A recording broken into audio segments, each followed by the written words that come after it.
Halo Sobat Sehat semua, Assalamualaikum warahmatullahi wabarakatuh. Salam jumpa kembali dengan saya Sugito di channel Berbagi Sehat, channel edukasi dan motivasi seputar asam lambung, GTD inisiatif psikosomatis, berdasarkan pengalaman saya sebagai orang yang pernah menderita asam lambung, GTD inisiatif psikosomatis. Harapan saya khususnya kepada teman-teman yang masih dalam penderitaan asam lambung, GTD inisiatif psikosomatis, setelah menonton video ini akan dapat tersugesti dan termotivasi untuk dapat cepat sembuh. Saya bisa sembuh, insya Allah teman-teman pasti juga bisa sembuh. Badai pasti berlalu. Baiklah teman-teman, pada kesempatan kali ini saya akan berbagi seputar asam lambung, GTD inisiatif psikosomatis dengan topik 8 tip mengurangi kecemasan dan ketakutan. Baiklah teman-teman ya, sebelum saya lanjutkan, tolong yang belum subscribe channel ini klik subscribe dan loncengnya supaya teman-teman tidak ketinggalan konten video-video berikutnya. Dan jika suka klik like, lalu bagikan ke sosial media teman-teman. Semoga bermanfaat buat kita semua. Baik, kita lanjutkan. Jadi topik kita kali ini adalah 8 tip ya mengurangi kecemasan dan ketakutan karena asam lambung, GTD inisiatif psikosomatis. Teman-teman semua perlu kita sadari bahwa penderitaan asam lambung, GTD inisiatif psikosomatis ya yang disebabkan oleh multifaktor, baik itu faktor fisik maupun faktor psikis, dengan sensasi yang sangat beragam mulai dari ujung rambut sampai dengan ujung kaki penuh dengan rasa-rasa yang tidak nyaman ya, yang sering kita kenal sebagai 1001 rasa sensasi. Memang perlu kita tangani dengan bijak agar penderitaan asam lambung, GTD inisiatif psikosomatis dapat cepat membaik atau dapat cepat sembuh total. Nah teman-teman semua, pada kesempatan kali ini saya fokus terhadap satu topik ya, yaitu tentang 8 tip mengurangi cemas atau mengurangi takut ya karena asam lambung, GTD inisiatif psikosomatis.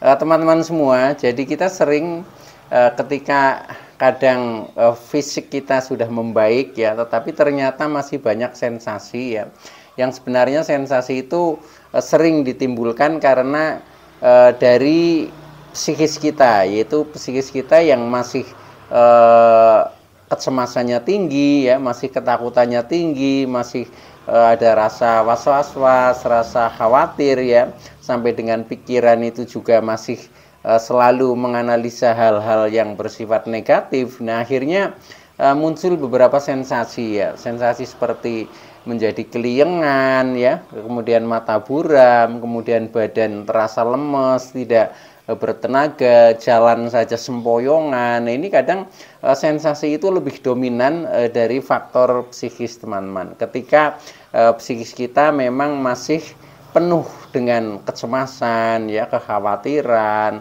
was-was, kemudian ketakutan ya. Nah, juga dari pikiran tadi ya, jadi karena mungkin banyak beban pikiran ya yang mungkin juga belum terselesaikan atau mungkin belum dirilis ya, nah sehingga menjadi beban ya. Nah akhirnya pikiran itu menjadi lelah lah ya, lelah, capek. Nah akhirnya kita menjadi terkena psikosomatik ya. Jadi apa yang dipikirkan oleh pikiran kita ya, terutama hal-hal yang negatif itu akan direspon oleh tubuh ya.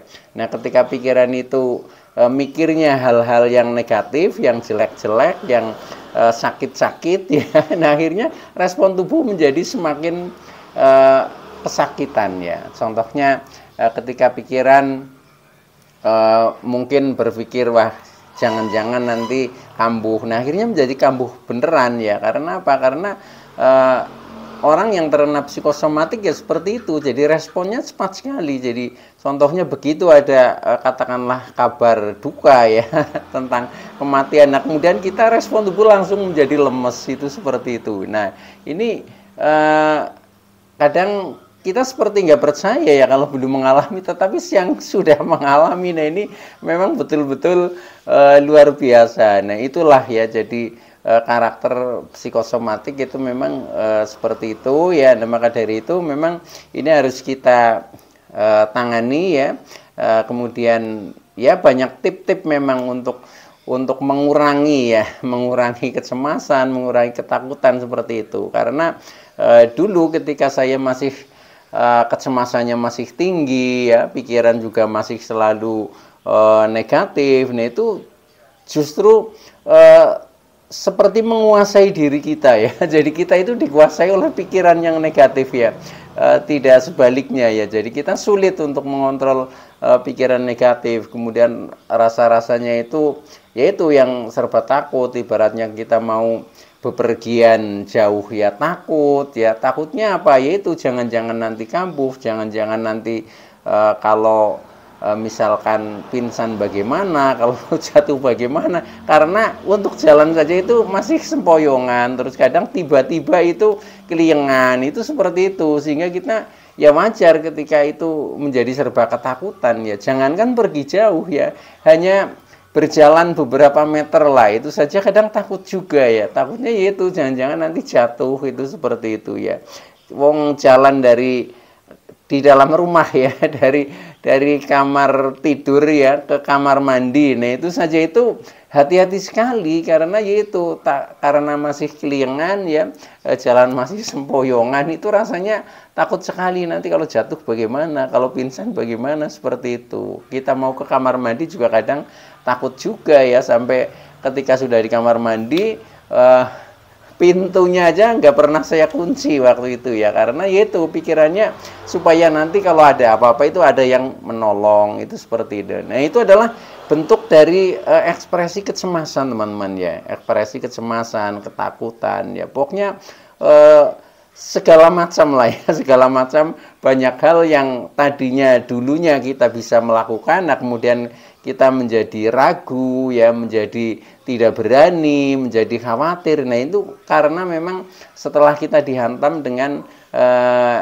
anxiety ya, jadi kecemasan yang berlebih ya, dan psikosomatis itu. Nah, ini yang memang harus betul-betul kita kita tangani, tetapi prosesnya ini juga tidak mudah ya, artinya prosesnya itu sebenarnya pasti bisa dilalui ya, tetapi perkembangannya ya, istilahnya progresnya itu prosentasenya itu sangat kecil. Nah, maka dari itu memang butuh ketelatenan kita ya, butuh istiqomah kita untuk berjuang terus yang pada akhirnya nanti akan sampai pada akhirnya juga kita akan dada dengan kecemasan dan ketakutan itu ya. Jadi kalau kita sudah bisa meninggalkan itu, bisa terlepas dari jeratan anxiety dan psikosomatis ya, atau dengan rasa-rasa kecemasan, ketakutan ya, pikiran negatif, itu rasanya udah lega sekali teman-teman ya. Tetapi ketika belum, memang kita masih muter-muter terus ya. Nah, apalagi ketika kita belum tahu bahwa ini sakit apa, sebabnya apa ya.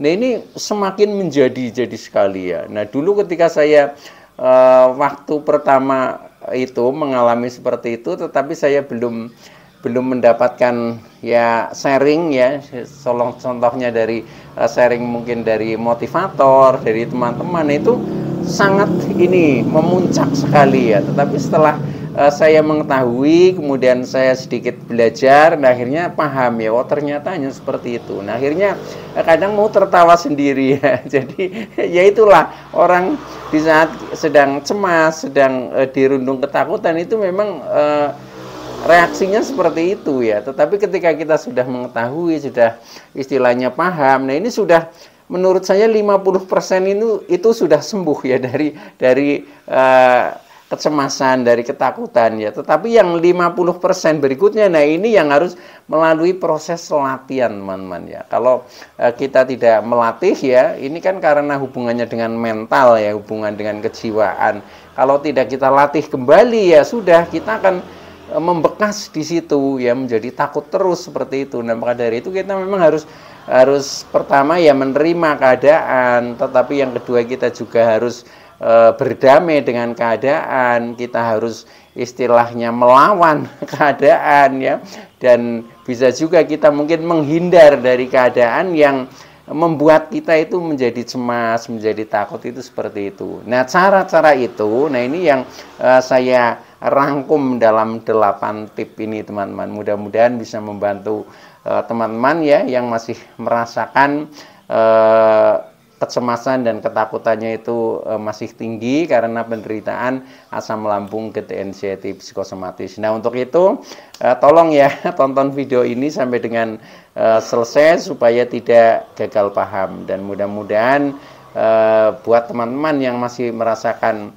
sensasi-sensasi seperti itu, ini akan menjadi mudah untuk terlepas dari penderitaan asam lambung anxiety psikosomatis. Baik ya, jadi 8 tip mengurangi cemas dan ketakutan karena asam lambung anxiety psikosomatis. Yang pertama ya, yang pertama ini kembali ke lingkungan masa lalu teman-teman ya. Jadi dulu kita bayangkan dulu ya, dulu sebelum kita terkena asam lambung anxiety psikosomatis, kita kan tidak memiliki kecemasan yang berlebih, kita tidak memiliki ketakutan yang berlebih. Artinya kita ya semua orang memiliki ya kecemasan, ketakutan, tapi sebatas normal kan seperti itu.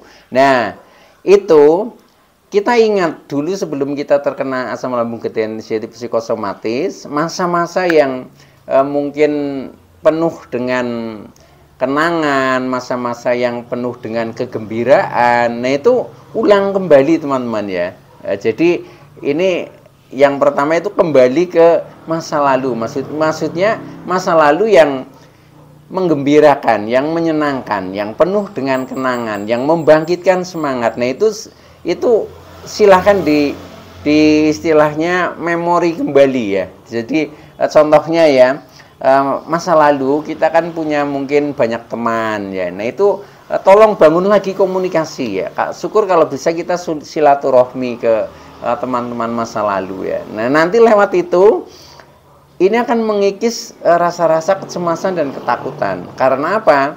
Karena bangkit kembali energi masa lalu ketika kita masih dalam kondisi yang sehat walafiat, tanpa kecemasan dan ketakutan. Nah, akhirnya akan tumbuh kembali itu energi-energi baru yang kecemasannya itu normal ya, ketakutannya itu normal. Termasuk kita contohnya silaturahmi ini kan kita kembali ke masa lalu, misalkan ke teman-teman kita masa lalu ya. Bila perlu ini rutin sebelum kita mencapai istilahnya kesembuhan yang sempurna, kita sering saja lakukan. Contohnya itu silaturahmi dengan teman-teman masa lalu yang paling akrab bagi diri kita lah ya, soulmate-nya itu siapa. Nah, itu bangun kembali ya, itu seperti itu. Ini akan lebih cepat untuk menghilangkan kecemasan-kecemasan yang berlebih.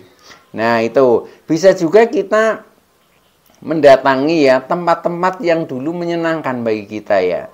Mungkin kita pernah berwisata ya kepada suatu tempat yang bagi kita ini sangat menggembirakan ya. Nah, itu kita datangi lagi ke situ sehingga sepertinya terulang kembali ya kegembiraan itu ya.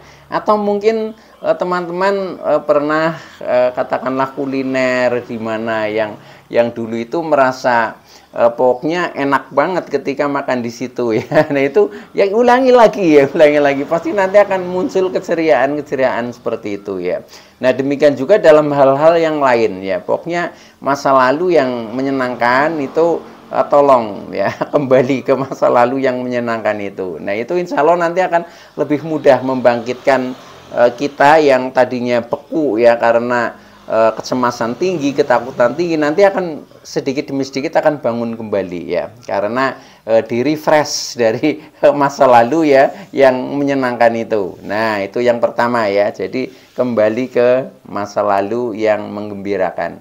Kemudian yang kedua, sering mendengarkan sharing ya, mendengarkan sharing dari motivator contohnya ya, contohnya mendengarkan channel YouTube seperti ini teman-teman ya. Nah, saya dulu juga seperti itu ya. Di saat saya kecemasannya sangat tinggi, saya belum menemukan informasi tentang apa itu asam lambung, apa itu GERD, apa itu anxiety, apa itu psikosomatis, ini betul-betul ini apa, memuncak sekali ya, sampai saya bingung ini sakit apa ya, ini sebabnya apa, kena apa itu, tetapi nggak ada jalan keluarnya waktu itu. Nah kebetulan waktu itu kemudian saya sedang buka-buka HP, nah itu buka YouTube, kemudian muncul salah satu channel motivator ya, motivator seperti ini tentang asam lambung dari mantan penderita. Nah akhirnya saya ikuti ya.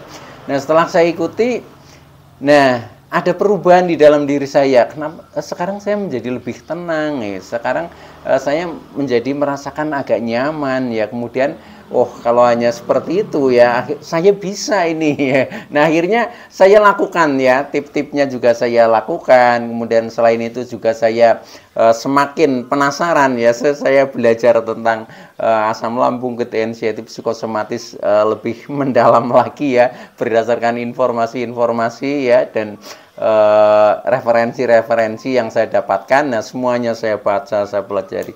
Oh ternyata memang hanya seperti itu ya. Nah akhirnya dari situlah saya mulai bangkit ya, mulai bangkit. Oh saya harus sembuh kalau cuma seperti ini. Itu seperti itu ya.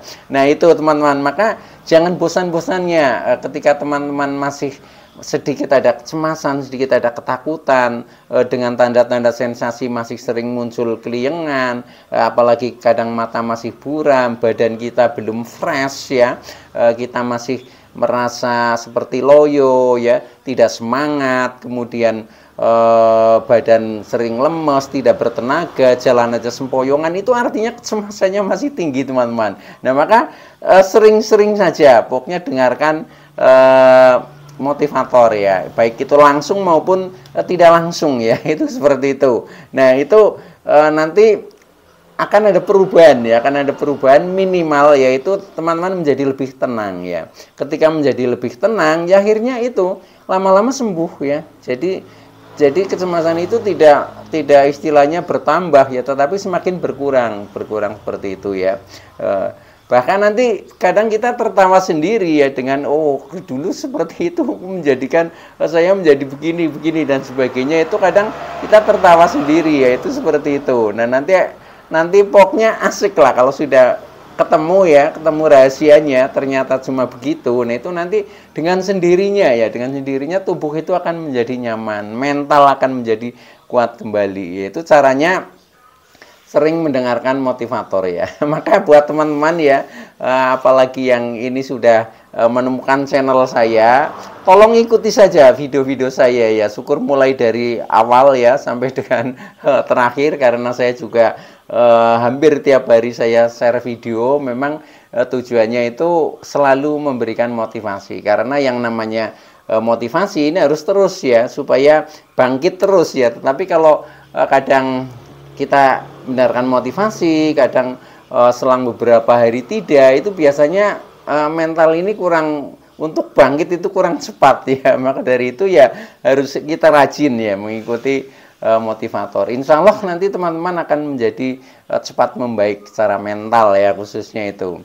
Nah itu yang kedua ya, jadi sering mendengarkan motivator baik langsung maupun tidak langsung. Kalau tidak langsung mungkin melalui ini teman-teman bersilaturahmi ya, bersilaturahmi ke orang-orang ya, atau ke teman yang dipandang itu memiliki ya pemahaman lah, memiliki pemahaman tentang gangguan asam lambung, GERD, anxiety, psikosomatis, sehingga nanti juga akan memberikan tip-tip ya orang-orang itu ya. Saya ya pengalaman juga seperti itu ya, karena saya juga punya banyak teman. Nah akhirnya setiap kita bertemu dengan teman itu saya selalu sharing ya, seperti itu. Apalagi yang sama-sama punya pengalaman penderitaan tentang asam lambung, GERD, anxiety, psikosomatis, itu menjadikan melengkapi teman-teman. Jadi pokoknya kita selalu rajin berkomunikasi lah, seperti itu. Nah itu yang kedua. Kemudian yang ketiga yaitu hindari berita-berita yang menakutkan ya, atau yang negatif ya. Contohnya berita tentang bahaya-bahaya penyakit ya, berita apalagi berita tentang kematian, itu kalau bisa jangan mendengarkan ya, jangan mendengarkan itu, karena itu kita masih sensitif ya. Jadi orang yang terkena anxiety psikosomatik itu sangat sensitif ya. Begitu mendengar misalkan ada orang meninggal ya. Nah, kemudian apalagi ada orang bercerita, wah dia meninggal karena asam lambung. Nah, seperti padahal itu bukan ya, mungkin dia penyakit lain ya, tetapi oleh kita kadang dihubungkan ya, dihubungkan. Nah, sehingga di perasaan kita ya itu seolah-olah oh jangan-jangan mau seperti itu. Nah, itu seperti itu ya. Dulu saya merasakan seperti itu soalnya ya. Maka dari itu untuk berita-berita yang sifatnya negatif, menakutkan itu kalau bisa hindari saja ya. Jangan didengarkan lah, istilahnya seperti itu. Nah, itu yang ketiga. Nah, kemudian yang keempat ya, untuk mengurangi cemas dan ketakutan ini adalah lakukan kegiatan yang menyenangkan ya. Yang menyenangkan itu biasanya yang berdasarkan hobi kita lah ya.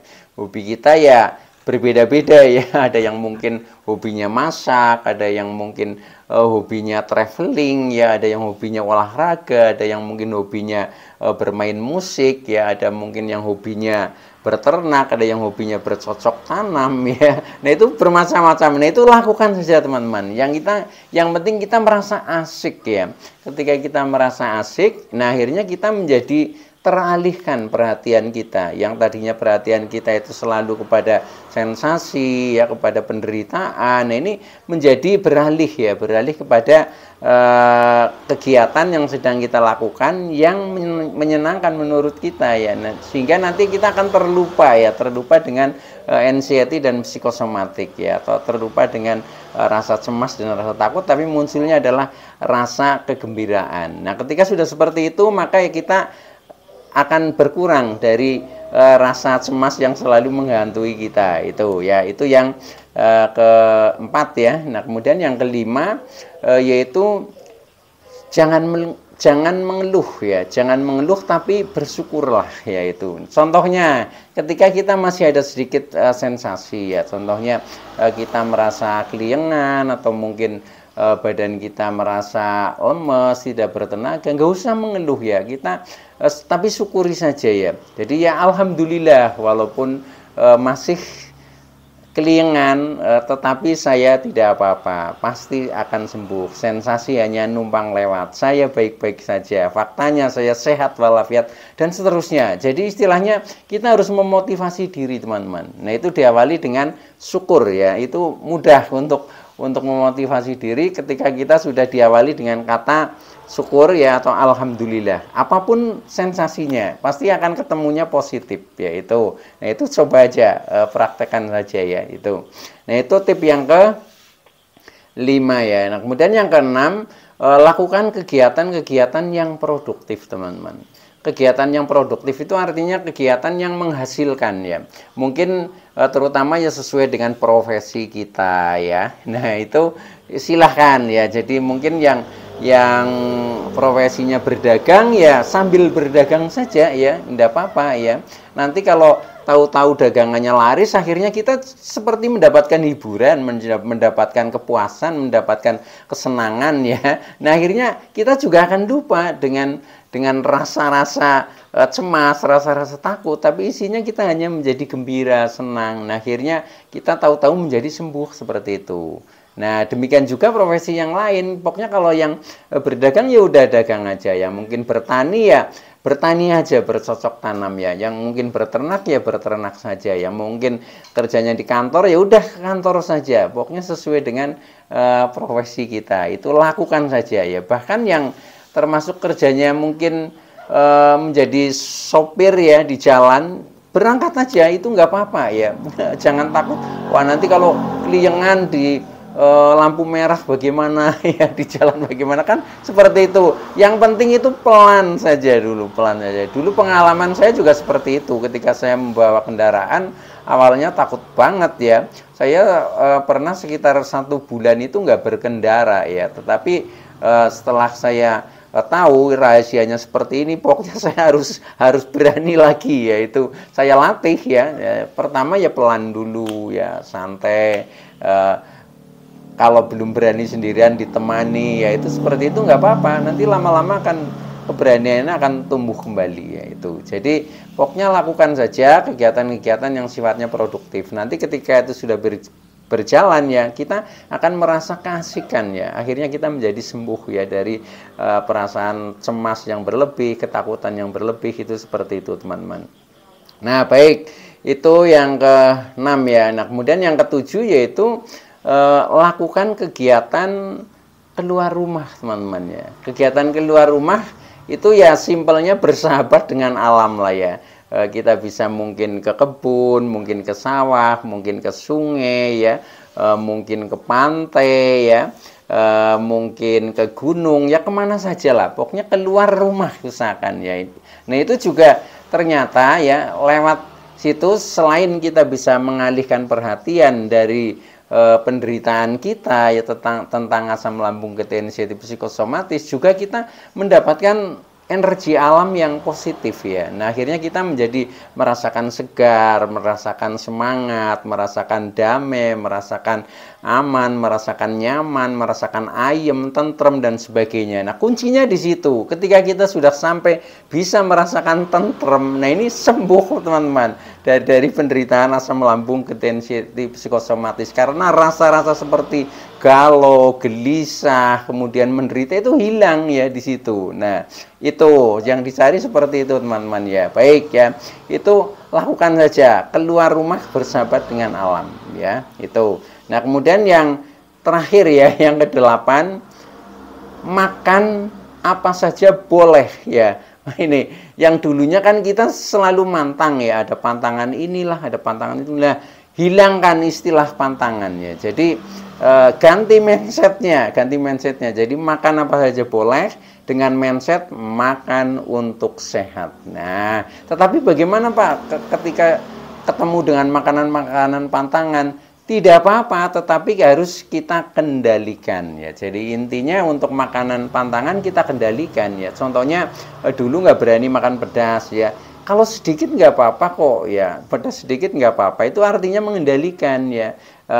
Makanan berminyak Pak, gorengan nggak apa-apa. Yang penting jangan terlalu ya, jangan terlalu banyak. Kalau misalnya makan gorengan 1-2 ya aman-aman saja lah. Itu seperti itu. Jadi pokoknya kita harus merubah mindset ya, yang hubungannya dengan makanan, makan untuk sehat. Karena apa ya? Karena saya pertama melatih keberanian yang saya dobrak adalah saya berani makan ya. Karena apa? Yaitu mindset saya di pikiran saya itu makan untuk sehat ya. Jadi setiap orang yang ingin sehat pasti makannya harus cukup. Itu seperti itu ya. Karena dulu saya pernah mengalami takut makan ya, itu seperti itu ya. Karena setelah makan itu kadang rasanya yang nggak nyaman lah, yang perut kembung lah, yang pokoknya nggak enak ya, sensasi datang. Nah maka dari itu saya harus berani makan. Nah mulai sekarang jadi yaitu makan apa saja boleh ya, yang penting mindset pikiran kita makan untuk sehat ya. Wajar walaupun mungkin ada masih salah satu makanan dihindari karena tidak suka ya, itu juga sah-sah saja, tapi tidak usah istilahnya pantangan. Itu seperti itu. Contohnya ya, saya sampai sekarang itu nggak pernah makan daging kambing ya. Pertama ya, karena mitosnya kan daging kambing menaikkan tensi. Nah saya kebetulan juga tensinya kadang seringnya naik ya selama terkena asam lambung ini. Makanya itu saya hindari. Selain itu juga daging kambing itu saya nggak begitu suka ya. Jadi ininya aromanya itu di saya itu kurang gimana ya gitu. Nah akhirnya saya nggak suka. Nah itu sampai sekarang saya juga nggak pernah makan itu ya. Tetapi itu bukan istilahnya pantangan. Jadi kalau misalkan terpaksa sekali-kali harus makan juga nggak apa-apa ya. Itu. Jadi caranya seperti itu. Baik teman-teman ya, itu dulu yang bisa saya sampaikan. Mudah-mudahan teman-teman yang masih dalam penderitaan asam lambung, ketensian psikosomatis akan segera sembuh. Saya bisa sembuh, insya Allah teman-teman pasti juga bisa sembuh. Badai pasti berlalu. Oke, terima kasih. Wassalamualaikum warahmatullahi wabarakatuh.